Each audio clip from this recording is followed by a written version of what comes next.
Hey there, YouTubers. It's me, Anthony Sika, your main source for everything indie comics, bad girl comics, outlaw comics, you name it. I got a very special guest tonight. My guest is an OG 90s bad girl creator by the name of Ricky Carralero. That's right, the creator of Double Impact, Blondage, Nikki Blade, goes on and on. Great characters, but my favorites, the OG of Double Impact, China and Jazz, or Jazz and China if you prefer. But hey, without further ado, man, I'm bringing you straight from Miami, Ricky Carralero. Yo, Ricky. Oh, yo, what is going What's up, on? my man? Oh Oh, man, so good. All right, here's a little disclaimer. I got two disclaimers first, Ricky. Ready? yeah, The yeah, first one, the first one is nothing on this YouTube broadcast is suitable for children. All right? all right, Because we're all about boobs and guns. And what's okay, better than boobs and guns? Maybe swords and guns. I don't know. But hey, so that's the first disclaimer.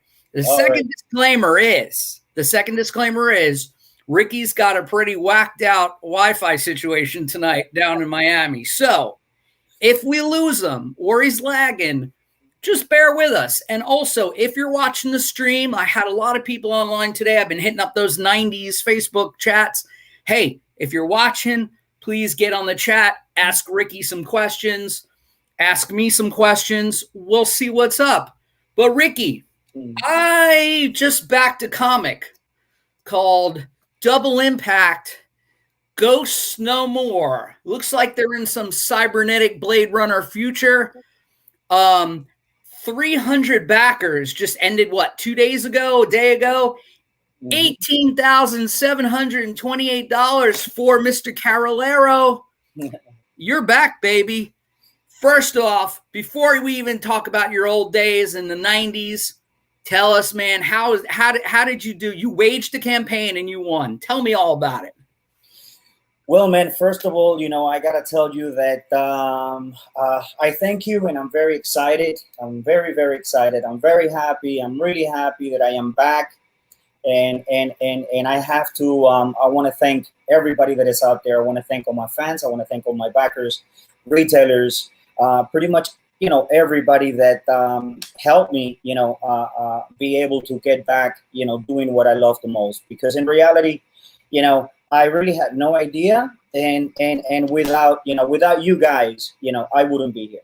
It's that simple, and it's the reason why since I got involved with comics and meeting fans in person and during conventions and events and shows and stuff like that. My fans are everything, and those that met me in person, I should know that. So, anyways, man, I've been wanting to get back for a long time. I love art, and I love my comics.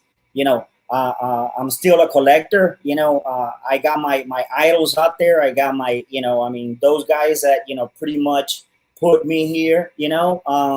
So as and as everybody knows, I took a break away from comics, but I knew that sooner or later I was going to go ahead and I was going to get back.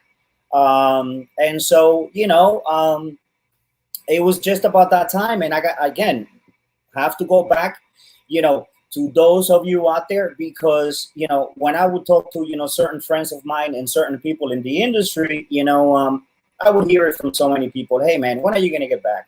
When are you going to go ahead and when are you going to get back? When are you going to bring back Double Impact? When are you going to bring back China and Jazz? And so, I've been cultivating and putting, all these new characters for a while. And so, it was about that time. It was about that time. And again, I'm very blessed. I have to tell you that I can't believe that only months ago, I made a comeback, and even on the first book, the first Jazz, it did it well, as well as it did. And from there, it's just been going up and up and up. And I have to thank you all for that, really. Well, let's go back to that comment you made. Now, I want to go back and because I don't know anything about your origin story. You said you, as a collector, as a fan, as an artist, who turned you on in the 80s and 90s or the 70s? I don't know. Oh man, I mean, my God, I don't, I would hate to mention, certain names and leave out, so many, but I have to tell you that, even in the early '80s, I was a huge, huge fan of Heavy Metal magazine and Epic. Remember Epic? Oh yeah. Oh And yeah. this was like a little bit of everybody, a little taste of so many talents, Sure. so many great artists, Yep. So I still have, I still have so many heavy metals and so many epic magazines. So, but, I mean, if I'm going to throw a name out there, I would have to tell you, Barry Windsor Smith, I mean, a god, I was drawn and I loved, his style, so much detail, so much work, so different, beautiful colors. And so, after that, I mean, so many, just so many, but in the in the '90s, when I was really looking into breaking into the industry and whatnot, I mean, I'm just gonna go ahead and put it out there. Marcel Vestry. Marcel Vestry has always been, huge, huge, huge for me. I love this, again, totally, completely different. Um, very, very to himself, and a lot of work, a lot of detail into his proportions, into his style. So, yeah, definitely. Then we have, I mean, come on, we have those that pretty much started the whole, image, and we Sure. have some of the biggest names, some of the biggest names. I think all of those guys pretty much pushed me, to do this, and to say to myself, this is what I want to do. This is what Sure. I really want to do. And the same as with me, so many other guys like me, independents. So yeah.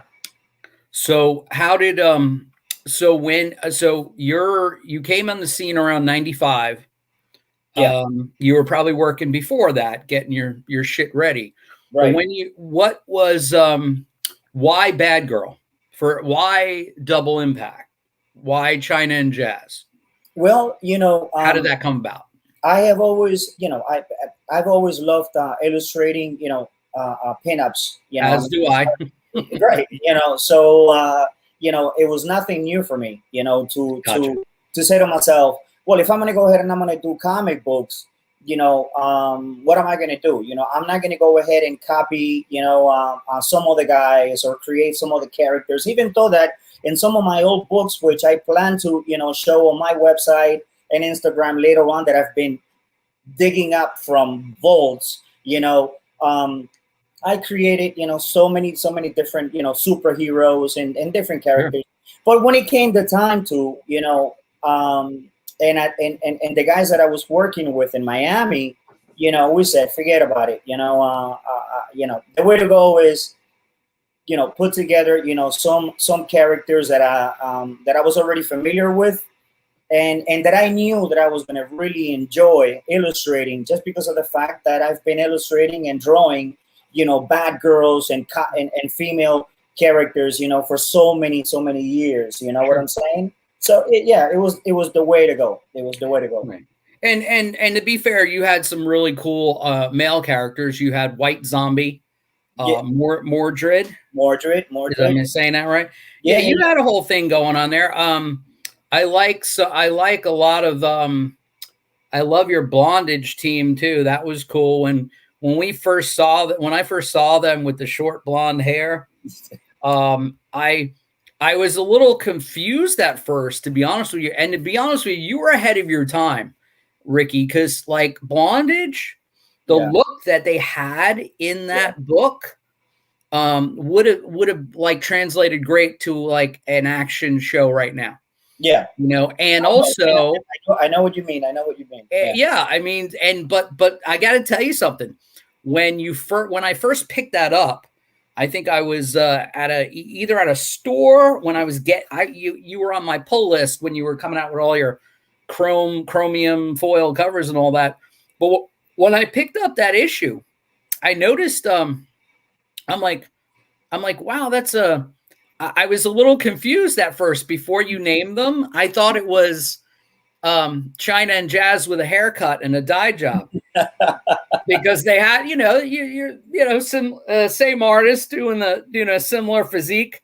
Yeah. But and then when you called them by name in the story, I was like, oh, that's cool. It's like a yin and yang, like arch rival mercenary stuff. Right. And again, I just remember that the Jazz solo run for issue 1 or 2 where they're in the apartment and they go up. One of them's bringing a tray of food, and it says so much for your protection or something like that. And then they frisk each other like not very appropriately, and then they leave and the whole apartment building blows up. That's just excellent stuff. So like I remember that 25 years later, that storyline. So really good stuff. Oh, here we go. All right. There we go. So anyway, again, for the viewers at home, Ricky's got crappy Wi-Fi tonight in Miami, but that's all good. Now, let's talk about the height of your career. I saw you at a convention, one of the MegaCons or some Orlando convention. Mm-hmm. I remember seeing you. I think you had a black leather jacket on, and you had some live models portraying China and Jazz. Right. And I remember lines of people at your table, your booth. And you were very cordial, but you were riding high a little bit there, because the bad girl thing was Lady Death,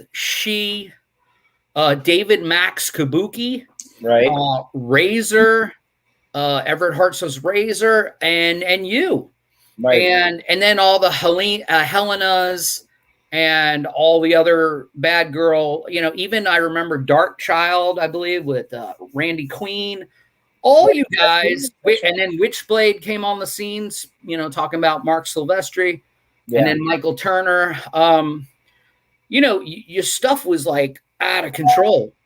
All the bad girl comics were on the top, top 10 on Wizard magazine.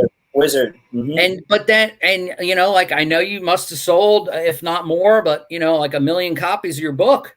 Yeah. And you were putting out 1 million books. Like I remember variant covers.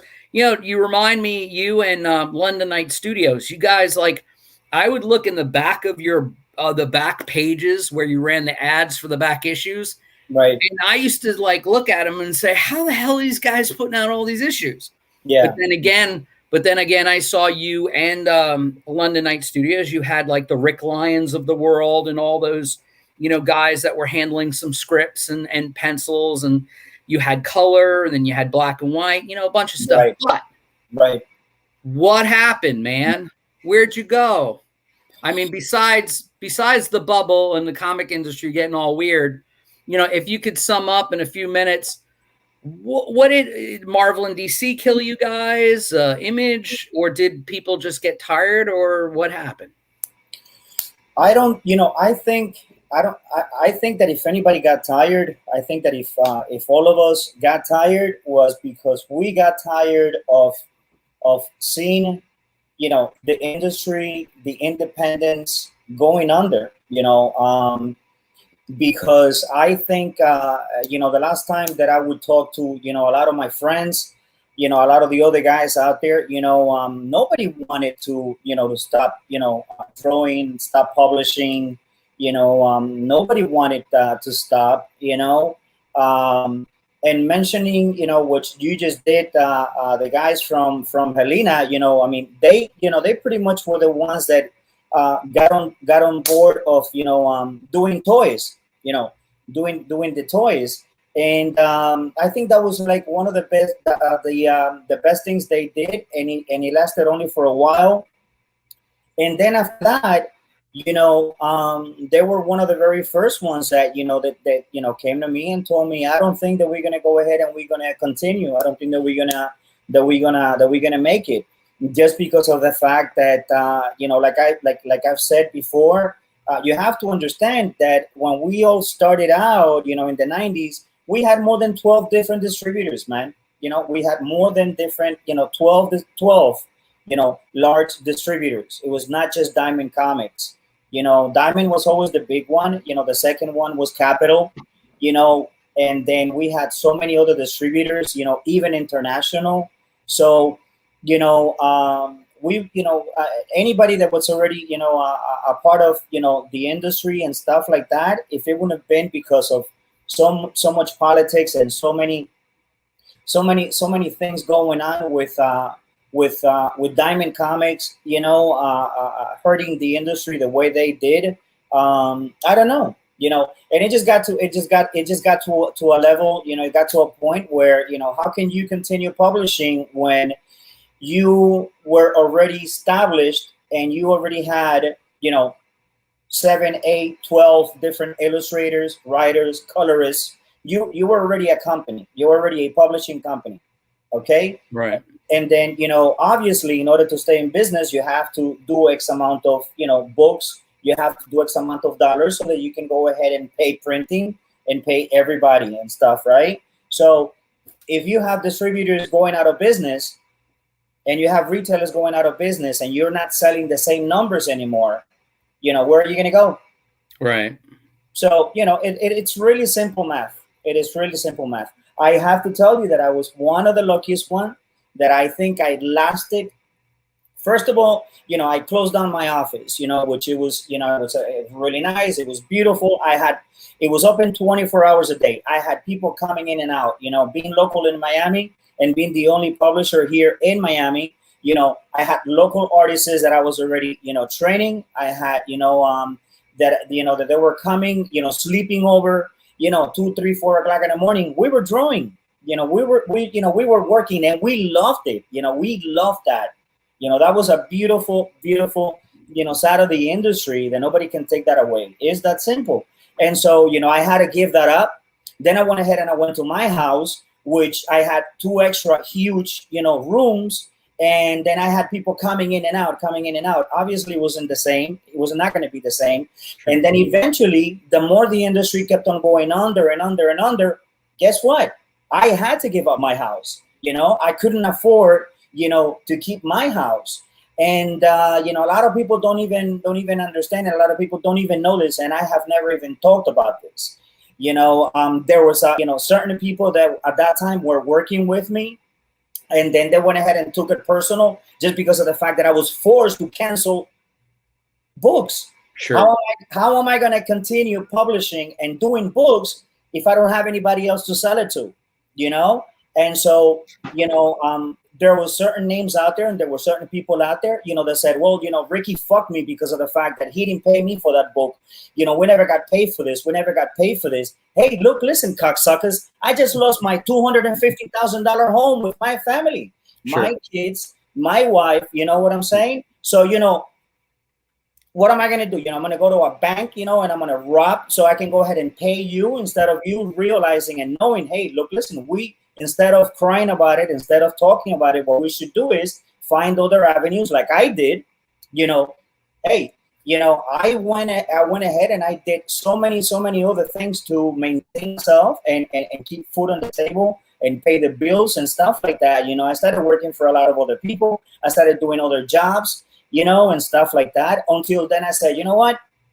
That's it. I am done with this. And even at that level there, even months before, I think about a year or 2 years before I made that decision to really stop, everybody else was already gone. Everybody was gone. I lasted. It's a matter of fact, the last books that I published was that Double Impact Alive that right now I put out again, because like I've said before, which better book to make a comeback and have it recolored and even add on some pages that I had never done before. And I put it out in black and white. It was my last book which I penciled, illustrated myself. I did the whole thing myself. And I put it out there and I said, this is going to be probably the last book that I was ever going to go ahead. I was going to do, and I did. And after that book was done, I said, you know what? It's time for me to go ahead and find all the things to do. You know, and I have to tell you again, I'm blessed, I'm grateful, because even though that I wasn't doing comic books, I still kept myself in the industry. Sure. I started doing illustrations and pinup and commissions for Robert Bain Galleries in California. I started doing things for Julie Strain, wife of Kevin Eastman, the late Julie Strain, which, she just passed. Yep. She became, she helped me out with my career, like you would not believe. I owed her, immensely. And because of her and because of Robert and a few other, collectors maintained me for, a number of years, just doing other jobs, doing other work. See that until everything is a cycle, man. And everything was just going in circles and in circles. But yeah, I was able to maintain myself again because of my fans, because of everybody that was out there that were able to find me doing whatever it is that I was doing and continue to help me and backing me. Good. So now, fast forward to, I don't know, 2019, 2020. What prompted you to get back in the game? What prompted you? I mean, I kind of know the answer, but in the comic book industry right now, we have people, image founders, Todd McFarlane, Rob Liefeld, online telling people as it is. There are people at Marvel and DC right now that are getting paid $100 to pencil or ink a page. That is right. They are not paying people. Image Comics, even if you you put out a book, it's almost like if you're in a band and you're going on tour, the Vans tour, you're putting some money up, you're getting your creative team, and really it's up to you. Right. You're even having to prove yourself a little bit before publishing your own work. And again, nothing against Image. Yeah. I think if it wasn't for Image, like you said, I mean, we had independent publishers and folks in the mid 80s that were doing it themselves too. But the whole the Image boys, when they moved over, that kind of gave creative license in the 90s for folks like Brian Polito and yourself and Everett Hartsoe and Billy Tucci and all these people to say, there's an independent spirit here and people are buying the books. Well, fast forward to 2019, 2020, the year of the pandemic, 2021. There are independent publishers on Indiegogo and Kickstarter that are making $500,000, $1 million, 300,000. In your case, almost $19,000 on one book. Yeah. There are no artists and writers getting paid that to make a book. So is that how you kind of gauged it a year or two ago, realizing that, oh, wow, the fans are still out there. There's a bunch of guys like me and ladies who were really fond of fun comic books in the 90s that they are not really getting anymore. Right. And again, I'm not talking politics. I'm not talking any of that stuff, but I'm just talking about fun. J. Scott Campbell just today was having a Twitter war with some person who, like the millionth person that's come through and criticized him pretty much for drawing sexy women. He is a revered Marvel and DC cover artist. Right. And, he's such a genre of his own that he probably doesn't need to do sequential artwork for the rest of his life. Right. And, with hashtag Me Too and all that stuff, you got back in the game, but but still, to bring the bad girls back, I applaud you, sir, because, folks like me, we're kind of looking for that. And there's an audience for that. Yeah. And before getting back into the game, did you kind of gauge that at all, or where did you talk to fans, or did you just look at other creators and say, wow, if they're doing it, then I can too? What was the impetus for this return?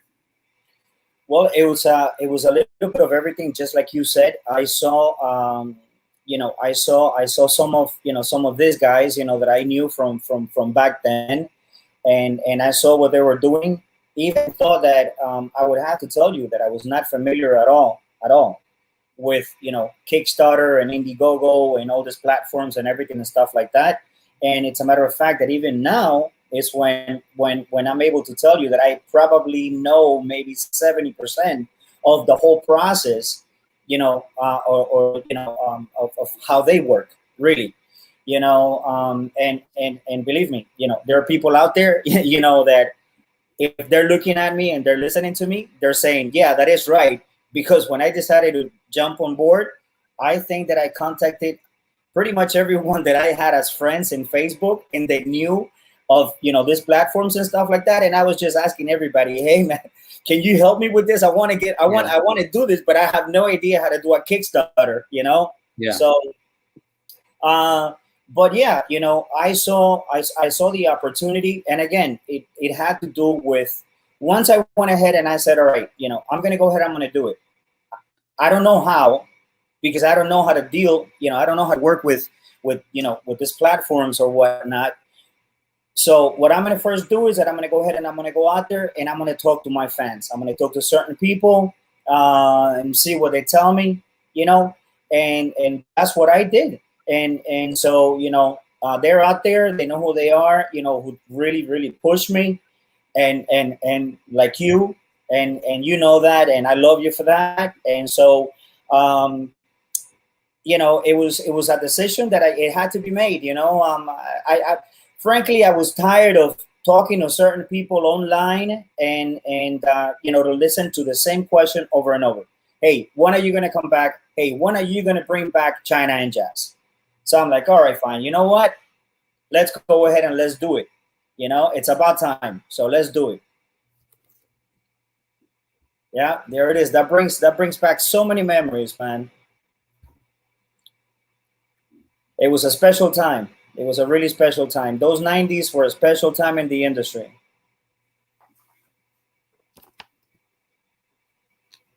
Yep. Yep.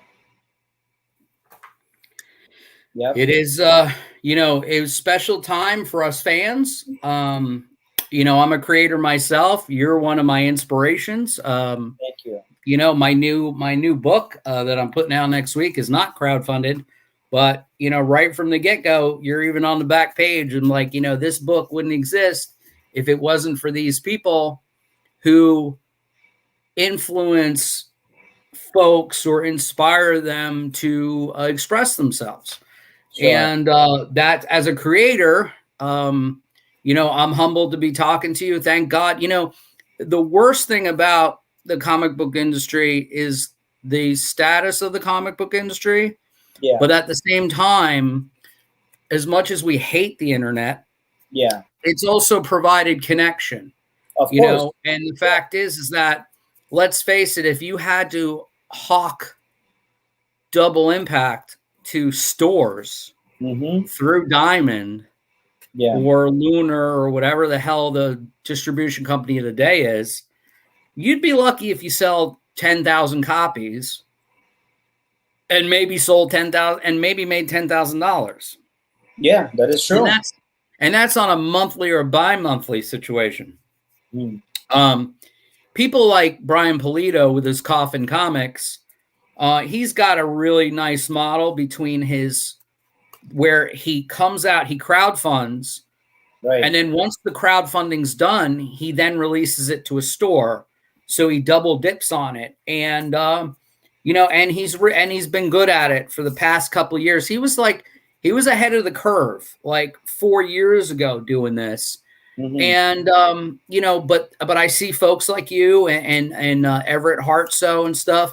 You guys are really making a good push, and I saw even looking at campaigns from 90s creators about 2 years ago, they were just breaking even or back, whatever their goal was, they were meeting it. You guys are like you guys are blowing past the goal right now. And the thing is, it's all about, like I have one viewer right now and no chats, but later tonight, when this becomes live, I'm going to get replays and it's going to get replayed and replayed, and when 75 people watch it by tomorrow, 4 of those people are going to be like, hey, I'm going to get Ricky's book when it comes out, and the thing is too, is that, and I picked a bad night, Wednesday. This is not a good night to be streaming. There's like a million YouTube channels going right now, but that's the new thing. That's the new thing. And, as a creator myself, I'm doing this to get more eyes on me. So the thing is, it's all reciprocal. It's wonderful. And, when I met you at a MegaCon, I spoke to you for like 5 minutes, and here I am talking to you for half an hour, and that's a really nice experience. And it's not even like, and it's not even like a fan thing or a follower thing. It's a community of people that enjoy comics. So that's great. That's what it's all about. Yeah. So here's a good question. I want to talk to you a little bit about, I want to ask, first of all, I'm going to share a screen real quick. I'm going to share a screen of Double Impact just to show off something real quick here. I'm going to show some stuff. Let's see what we got here. Share screen. Let's see, Chrome tab. Let's look at, okay, we're looking at your original Bad Girls of Comics, popular 90s duo China and Jazz. In this now, your thing is over, but you got 300 backers, pledged $18,000, bringing this project to life. Got to ask you a question. Who is your interior artist again? Oh, this is Jose Bordone. Fantastic stuff. Fantastic. Yeah. To be honest with you, man, I'm a real old school kind of like art lover and fan. But when I saw this stuff and when I saw some of those interior pages, I was like, wow, that's really cool stuff. So where'd you find him? Is he a Miami guy or is he a... No. He's not. He's not in Miami. It's a matter of fact. Sadly, I have to tell you that he's been going through some really rough situations with his wife, with his family, because of the fact that he's in Chile and they've been hit really hard with this whole COVID virus and wow. Yeah, and sorry to hear that. Yeah, and it's been a roller coaster, it's been, but yeah, when we hooked up and when we started talking, I wanted to do something totally completely different. I already had my layouts, I already had the character designs, I pretty much had it all, and it was just a matter of bringing him on board because he's more of an illustrator, than a really comic book guy, but I knew that that if we spend the right time together and that he would follow my lead, I knew that we were going to be able to do something special.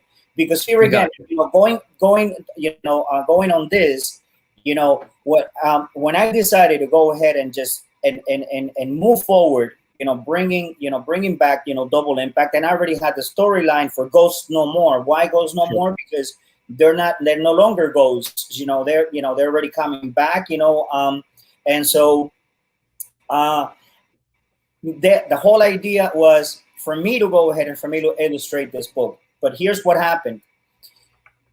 When the more that I talk to people and about this whole thing, about all these projects and whatnot, and I saw how it worked, and I saw the opportunity.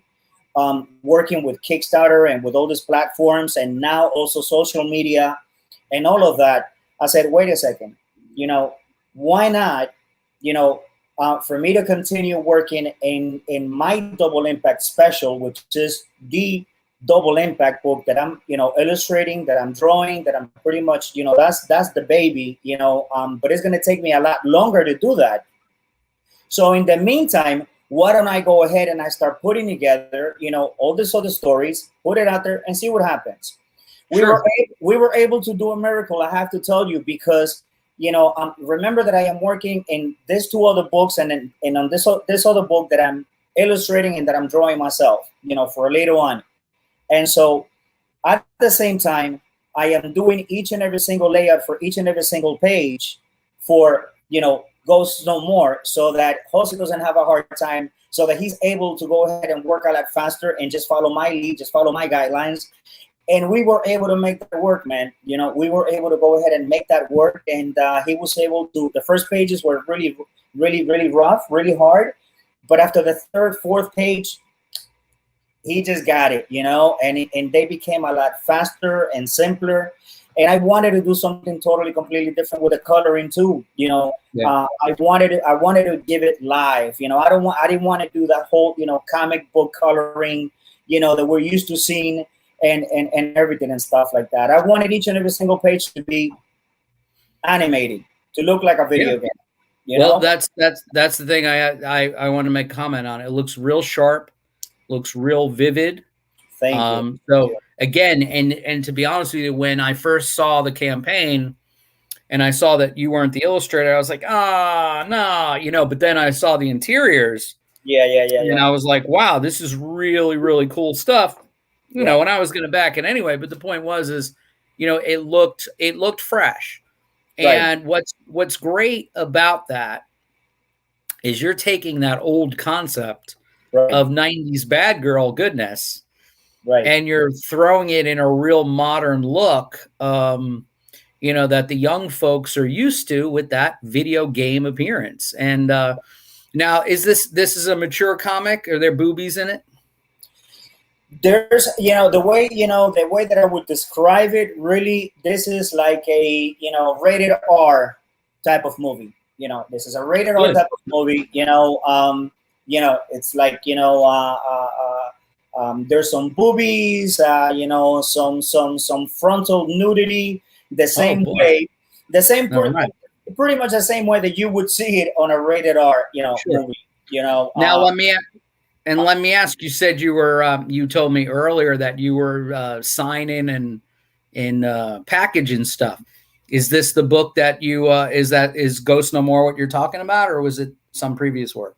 No, this is actually the very first. Which I thank you for mentioning it, because I wanted to mention that this is the jazz, all that jazz special. I got you. That I did. So the 40-page, very first book, that I put out there. With Mario Moreta Berloccio, another great artist. I'm a big fan of his work, and one of the reasons that I wanted to mention it, now that you talked about it, is because of the fact that when I put the book out, when I was going to go ahead and put the book out, and when the campaign ended and all of that stuff, again, going back to this whole horrific a way that we're living right now with all this COVID and everything and stuff like that.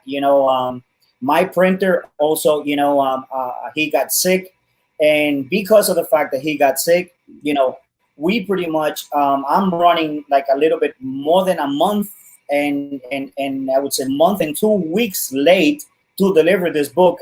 And I've put out bulletins. I've let people know. Thank God that everybody understands. I don't have anybody saying anything bad or negative, but I wanted to put it out there because I want people to know that the same way that we all have suffered through this whole madness and things like that we're living now. Our printer, he pretty much had some rough dealings with this whole virus and stuff like that, and so we were set back on schedule. And then pretty much when he came back, about a few days later, he sent me a message and he told me, "Hey man, I feel like shit.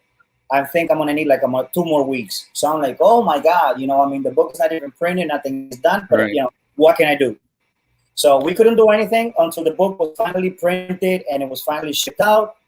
Which since I got it, it's been signing. Because another thing too, that I'm learning from, is that when I book out, I said, I'm signing each and every single one of them, and I'm signing each and every single card, I'm signing each and every single poster. And then I had some people tell me, bro, are you sure? Do you know Yeah. what you're doing? You know, and I'm like, come on, man. You know, I'm old school. I know what it is to be Yeah. sitting in San Diego and signing 5,000 comics, you know, on a weekend, Right. you know. But you know, I mean, this is a whole different monster, man, because you got Yeah. all the deadlines. You gotta pack them. You gotta ship them out. You know, it's so much work. And then also, you know, I said, well, you know, I'm not the only one. You know, I got my wife. You know, she's my right hand. You know, I Sure. go ahead and this thing. She could be packing. She could be, you know, sending and shipping stuff like that. And then in the middle of the whole thing, fails, breaks her hand. I'm Oh like, boy. oh man. So it's been pretty Sounds like interesting. she did that on purpose to get out of the back end. I don't know. And you know, she's laughing all the way over there. She's listening. She's laughing all the way over there. Hey, Yeah. now let me ask you something. I missed that campaign. For me and anybody else, is there any way to get copies of that, or did you just fulfill what you sold? Do you have any Man, extras that you man, own on eBay I or have to anything? tell you, I printed only very few books left because again, it was I my got very first campaign, and you. Sure. I you know knew what the whole thing. I had no idea. I have received a I lot got of emails and a lot of messages, but you know, there's some copies. There are going to be some copies, not that many. You know, which you know, right now we're working on building the online store. You know, so pretty much Yeah. within like about another week or so, you know, there's going to be a lot of stuff that is going to be there. So Okay. whatever is there, you know, it's what's going to be available. Yeah, well, hit me up because I think I and some other people, that who missed the All That Sure. Jazz book, we might want to buy it from you on eBay or your store. Sure. Let me show folks where to get in touch with you real quick. I'm going to share a screen for wickedculture.com and also highimpactcomics.com, correct? That is right. Let me see if I can pull that up right here. Let's see what we got here. All right, look at that stuff. Wicked Culture Worldwide, High Impact Comics. Look at this. Let me play this video, see what happens. Yeah, it was actually a cool video. I like it. Very nice. As I said, all these graphics remind me of I'm looking at Ghost in the Shell meets Barbarella meets Barbed Wire meets Aeon Flux meets everything cool. Yep. But You hit the nail. You nailed it. It's got that real cool Tokyo. Hey now. All right. Yeah, I think that's some live action cosplay there, buddy.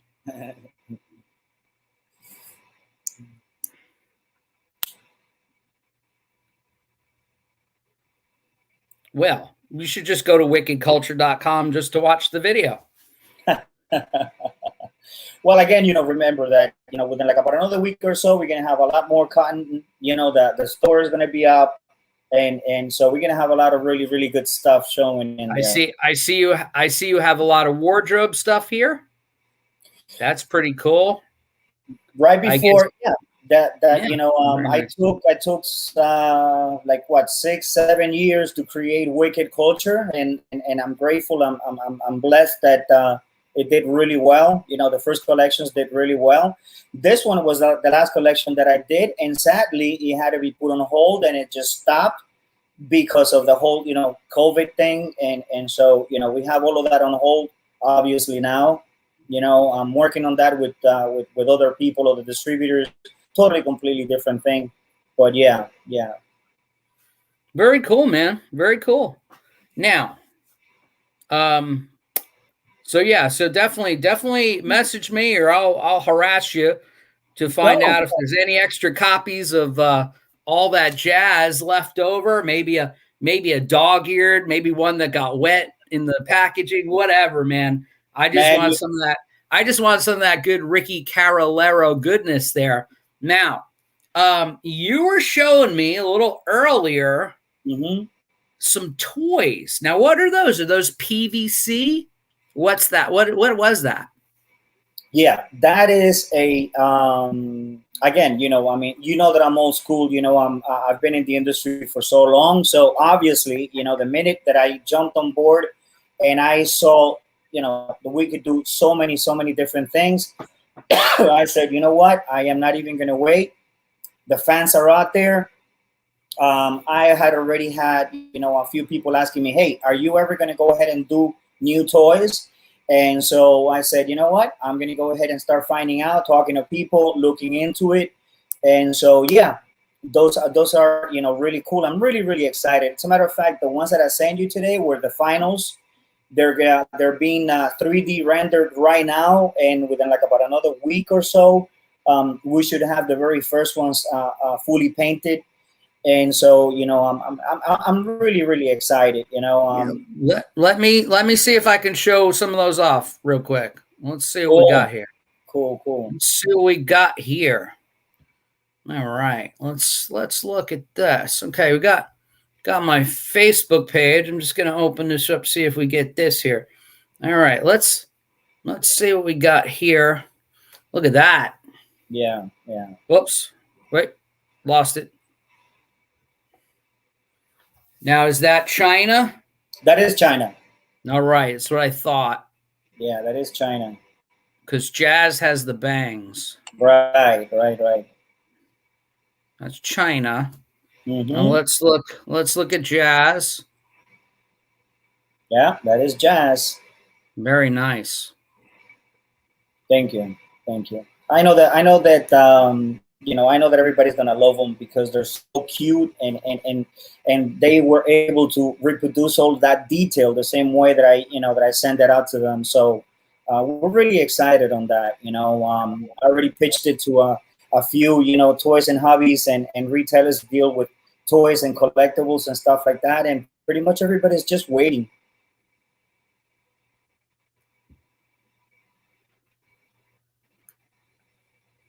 Yeah, let's look at that again.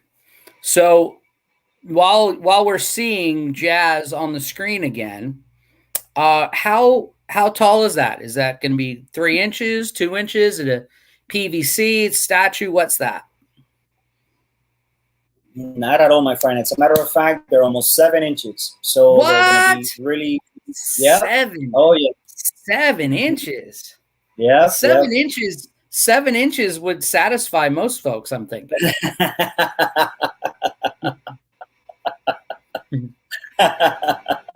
Now, yeah. That's 7 inches. Is it flexible or is it a stiff 7 inches?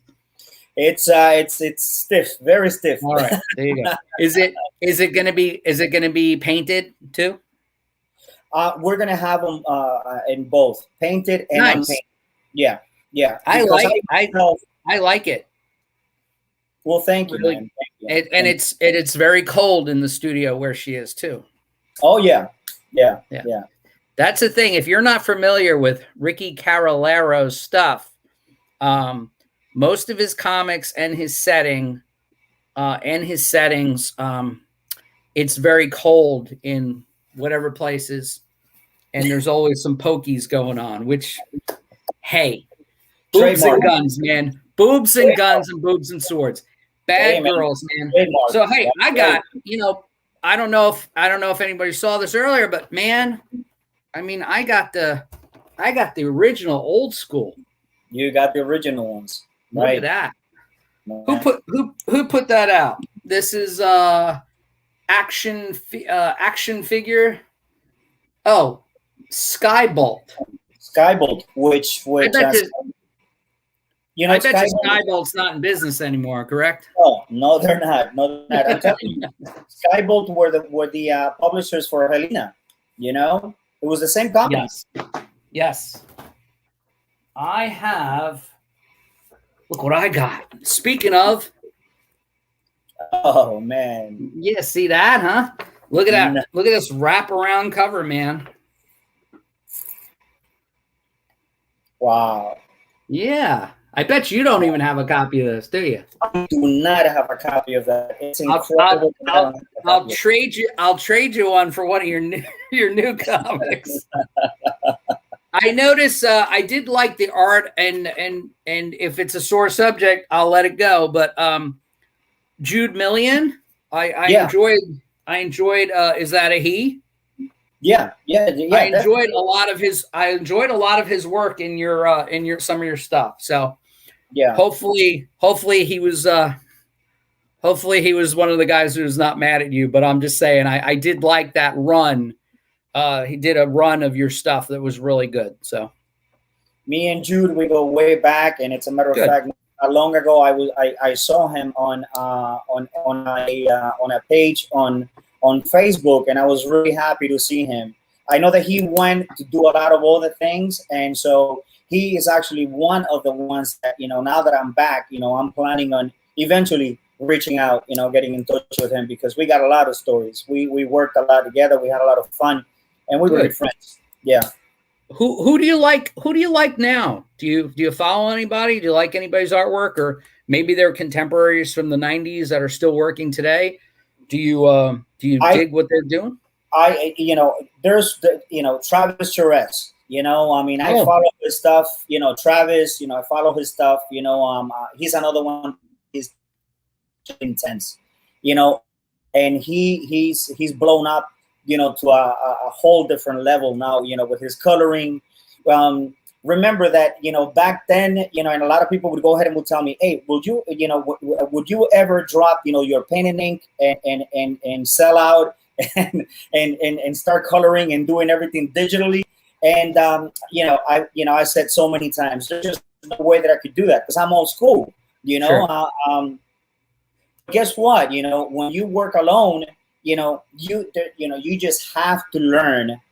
And even though that I'm very limited, I don't know, like a lot of these kids, they can do magic with all these tablets and with all these things and stuff like that. That I can't. I see some of these guys, what they do, and it's just amazing. It's just amazing. And I said to myself, just no way. I don't have the time or the patience to learn it. But I've had to Yeah. learn, to do a lot of things digitally. Sure. Sure. Coloring. I've had to.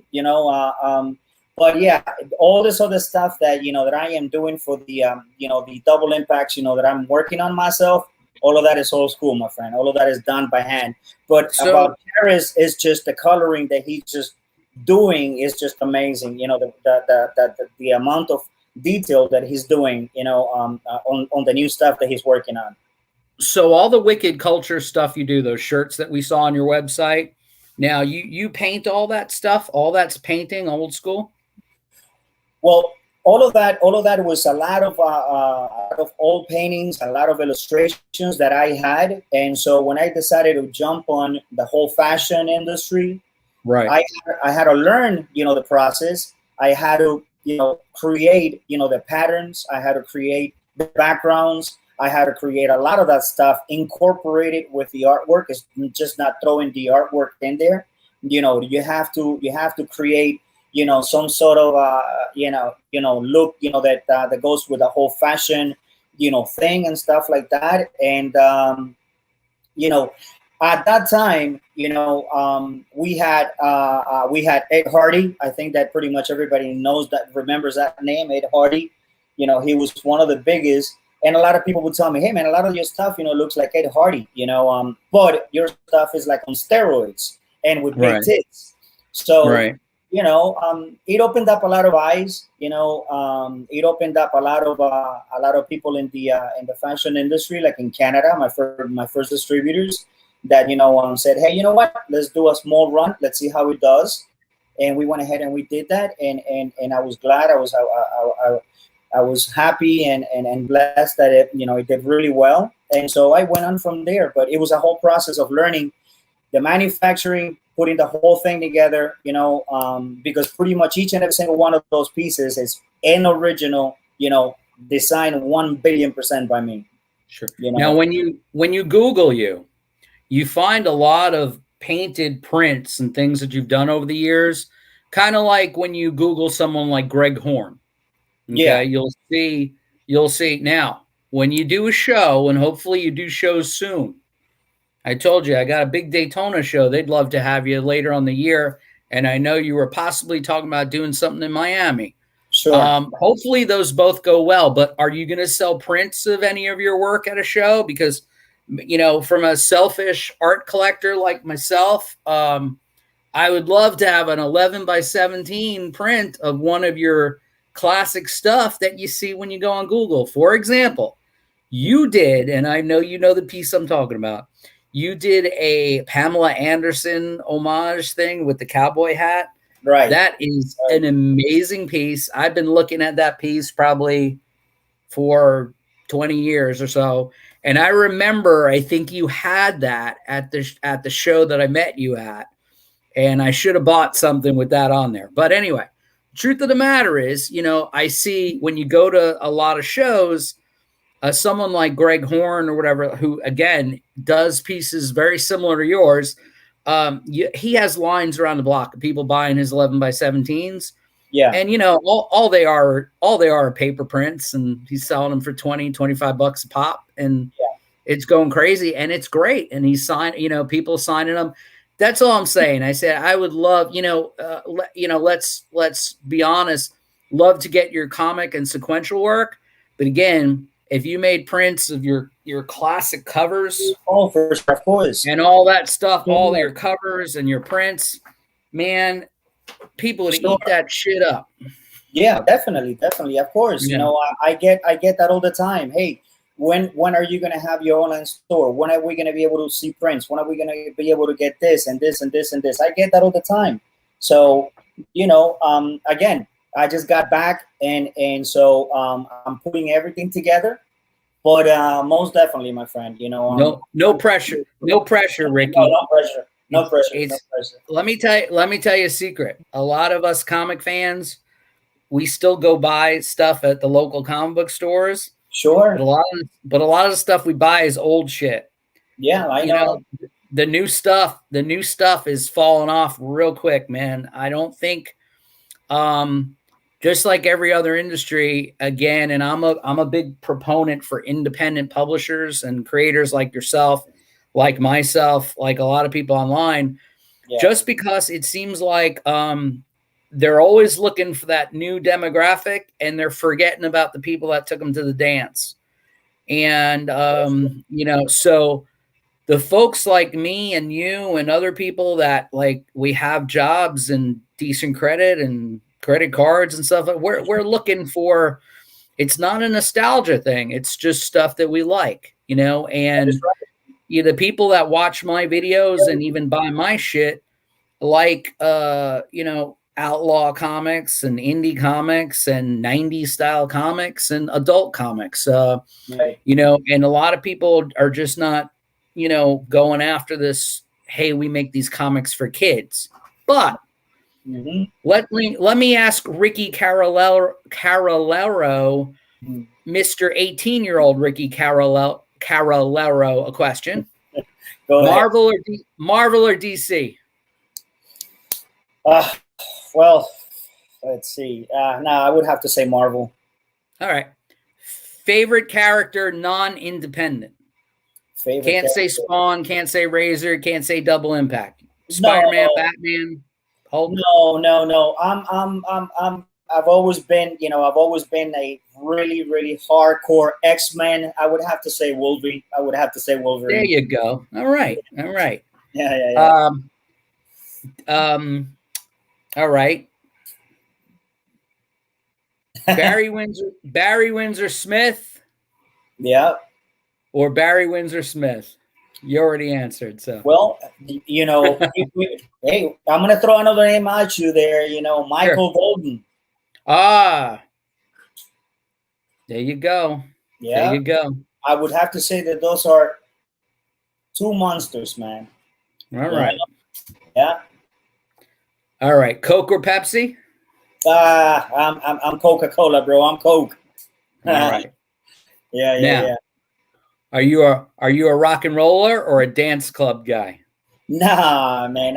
I'm rock, bro. You know. All right. I'm old school leather. Leather and you know, hardcore, man. All right. Next question: is Blondage back in your new comics at all? Blondage is back. I wanted to bring. I have my universe, and I wanted to bring everybody. That's why, you know, I brought back, you know, Suicide, Bad Apples, Nikki Blade, The Rattler is new and improved. We have Mordred. I'm putting each and every single because they're part of the story. Are they in? Are any of those folks in Ghosts No More?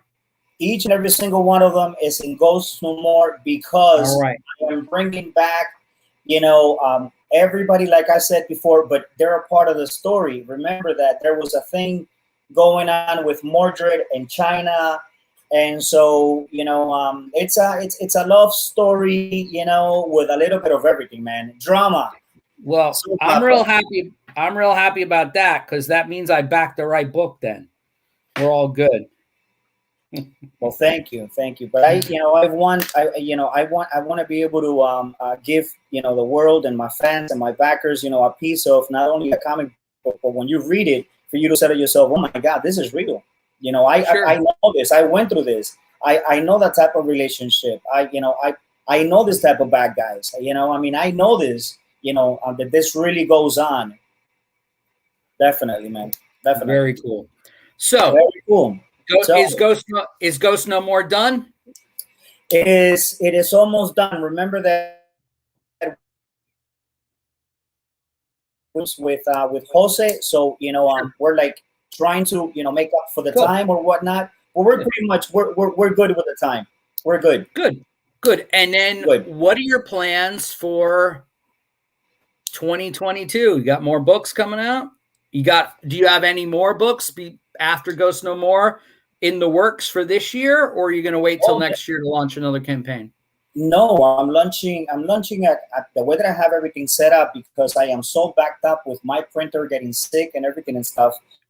I have other projects lined up. As a matter of fact, nice. I think that by the end of this month, I'm not sure if I'll do it this month or if I'll wait for the following month. But another big that a lot of people have asked me is if I'm going to bring back the Double Impact Raw, which is pretty much the adult series and stuff like that. Right. A lot of those were published in black and white, and they do have a big fan following because I've been hit left and right, asking me about those books, and as a matter of fact, even retailers online. So yeah, I've been working with this girl, which I'm going to be introducing her, within the next day or so. She's been working on the very first pages to see how how it goes. She's coloring everything. So far, I am really happy, and I'm really excited because seeing those pages and in color now, I'm like, oh my God, forget about it. I mean, if you're like a fan and now you get this book in color, forget it. So yeah, I got a lot of other books, and then Ghost No More is an ongoing series. There's 6 books. Oh, good. 6. 6 right. books. It's a mini series. Yes. All right. Well, hurry up with them because I want to get to. I want to get issue 2. I want to issue 2 as soon as possible. I'm busy. I'm a busy man. I'm creating the high impact. No pressure, Ricky. No pressure. So hey, so again, Ricky Carralero on with me tonight. We have the most liveliest chat I've had in forever. No one's on the chat. It's really pissing me off. But it's okay, what man. are you going to do? It's Wednesday. It's Cinco de Mayo. I picked the worst night to do this. And everyone that I subscribe to on YouTube had like 8 million other programs going. It's hump day. It's Cinco de Mayo. But, I'm both proud and honored to have Ricky Carralero on here tonight talking about Double Impact, China and Jazz. I personally have been a fan since 1995. I probably came in late. I think you had like 2 issues out before I saw your stuff. But again, we met in 96, 97, something like that. You had a bunch of live models, sporting China and Jazz costumes. You had a whole photo thing set up. You had foil covers up the ass. And what's cool is you were a very tough looking dude. You had your motorcycle jacket on, I believe. Yeah. And you look very, hey man, I'm here doing business, tough guy look. But you know what? When I met you and talked to you, I had real long hair and a full beard. I was like, I thought I was in Soundgarden or something. But you were like super nice and you left an impression. So when I got back on the Twitter and and when I was doing my own book, and I was on the Instagram and the Facebooks and all that shit, you know what? I looked to folks like you. I'm a big London Night Studios Razor fan, big fan of yours, big fan of Billy Tucci, all those guys and gals that I met in Florida cons, and they really took the time to talk to me and just chat and say, "Hey, man, cool. I love I dig your comic." And I had all the comics, and and the thing is, so folks that out there in YouTube land, please Google Ricky Carralero. Down in the descriptions, when you're watching this tomorrow at work, please look up wickedculture.com or highimpactcomics.com. It's the same website. And if you see Ricky on Kickstarter or on eBay or on Indiegogo or anything where he's selling his stuff, go support, man, because, I have a feeling that the internet is taking over everything, and we've known that for a long time. Totally agree. But, I don't know if you saw like Keanu Reeves doing a Kickstarter for Berserker. Like he made like, $1 million in like 30 days. And again, Keanu Reeves does not need to do that because I would imagine he's got the money, but it's putting more eyes on comic books. That is right. His comic is ultra graphic and gory and all that stuff. And again, there's adults out there looking for comics. So, Ricky, I've taken plenty of your time tonight. You keep looking at your wife in the background there. So get back to that packing and signing and all that fun stuff. I want to thank you again. When I have about almost 100 subscribers, when I have 200 subscribers, I'm going to message you again when you got a new campaign. Going to get you on here. But again, I'm a relatively new YouTube channel, and I'm just building my shit up.